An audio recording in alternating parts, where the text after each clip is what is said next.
Welcome.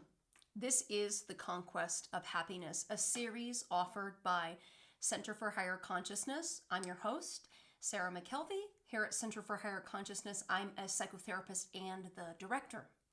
Center for Higher Consciousness is both a physical office location in Centennial, Colorado, which is about 15 miles south of Denver, offering psychotherapy services, both individual and group, as well as mindfulness meditation and other offerings in alignment with both Western psychology and psychotherapy and Eastern wisdom traditions. We blend both of those approaches to help people heal, develop personally as well as spiritually. Center for Higher Consciousness is increasingly also a virtual platform.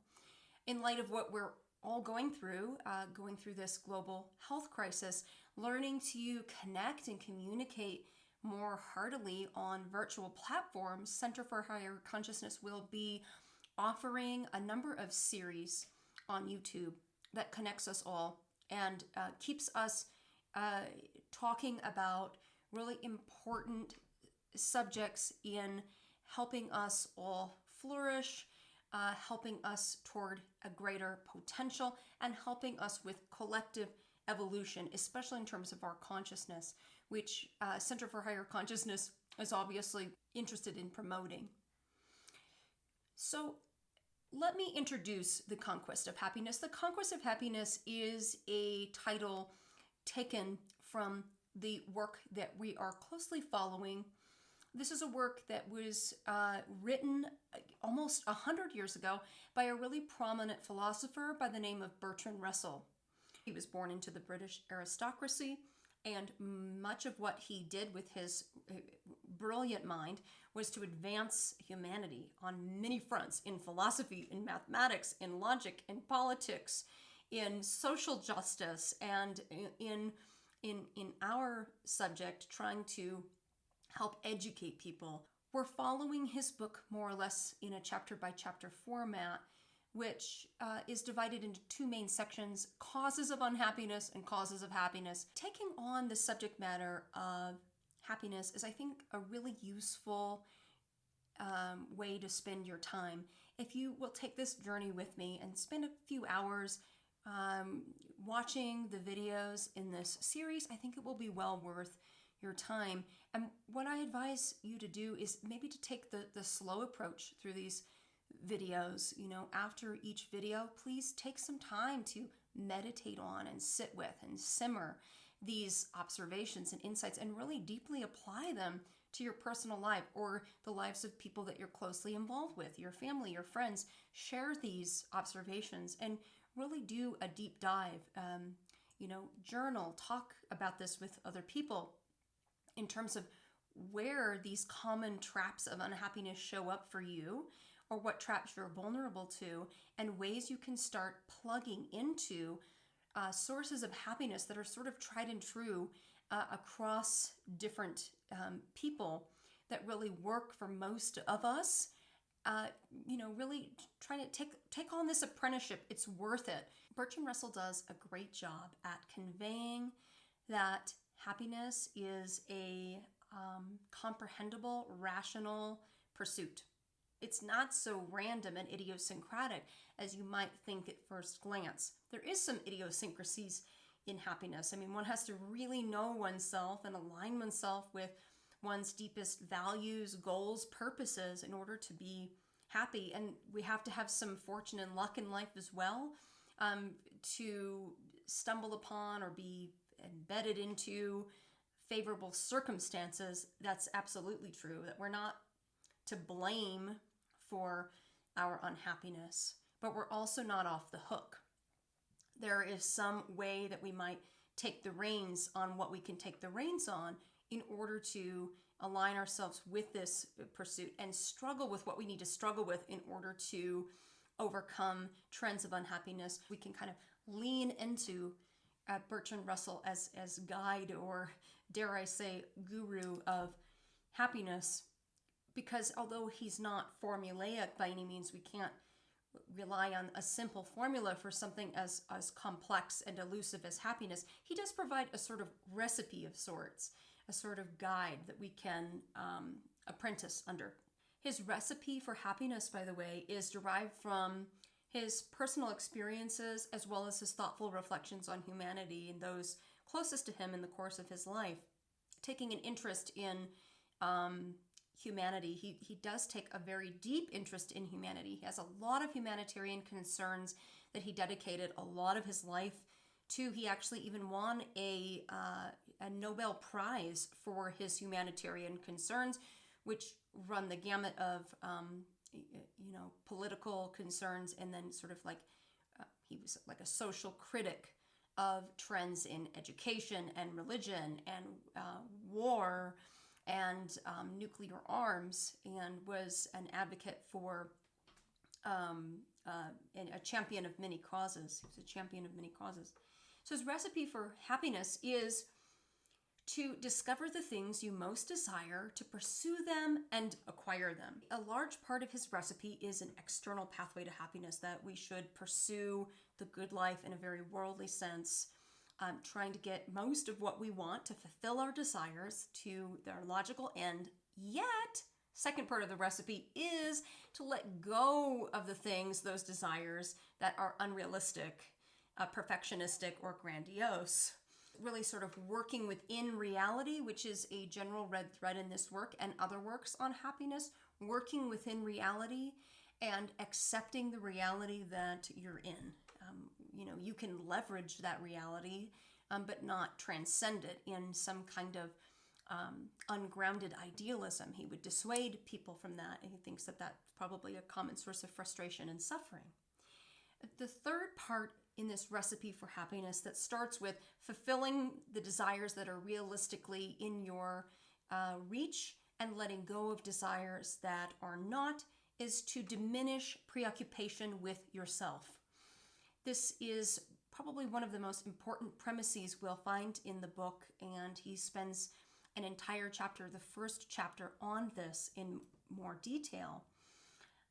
Diminishing preoccupation with ourselves and with egoic motivations is a sure path to happiness. And what he talks about replacing preoccupation with oneself with would be the things of the world, subjects you're interested in, people you find yourself happy to be around and invested in and attached to.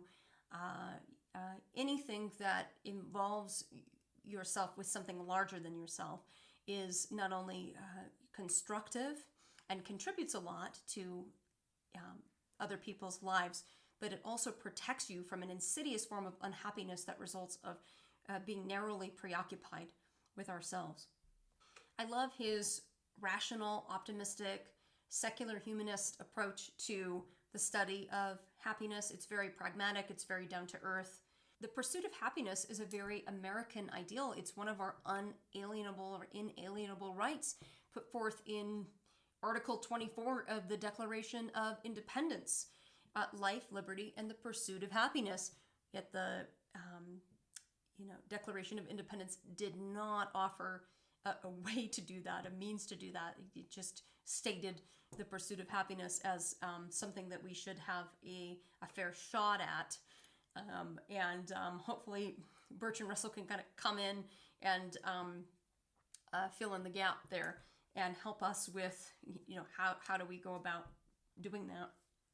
His book is for the masses. He's writing for the average, ordinary person. He's not writing for people who are in some elitist demographic, nor is he writing specifically to like severe populations, like who might be have a severe clinical mental health diagnosis, like a severe intractable depression, nor is he really catering the work to people who are in survival mode, who are don't really have the privilege to worry about being happy. They're more or less day to day worrying about surviving. People in war-torn countries who are severely impoverished, who are hungry.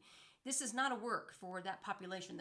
They need help. They need people in those situations need a lot of assistance.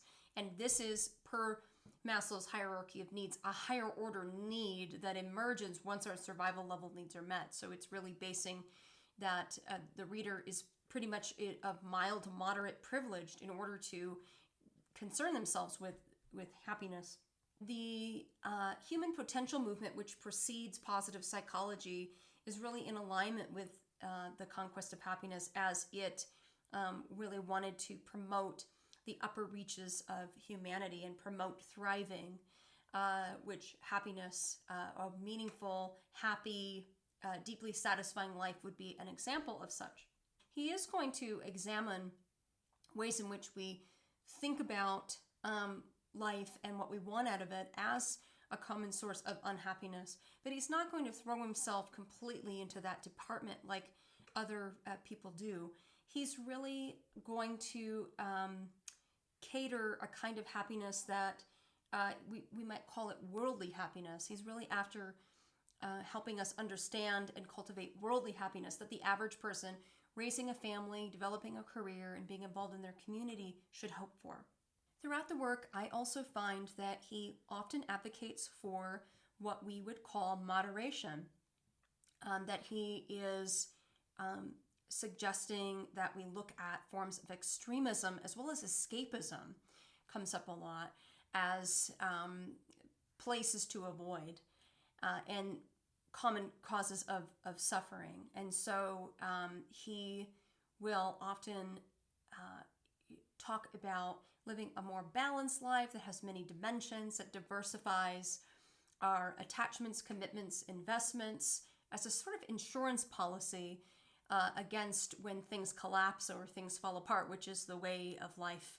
That to maintain happiness, to sustain happiness, we need to be involved in a lot of different things and to fulfill all of our different needs, body, mind, spirit, we might say in kind of new agey contemporary terms, that we need a lot of different kinds of nutriment in order to be happy. We can't throw ourselves into one primary source of happiness that's very dangerous and not actually that fulfilling. In his autobiography, he concludes it, he wrote it maybe a few years before he died. This has been my life. I found it worth living and would gladly live it again if the chance were offered me.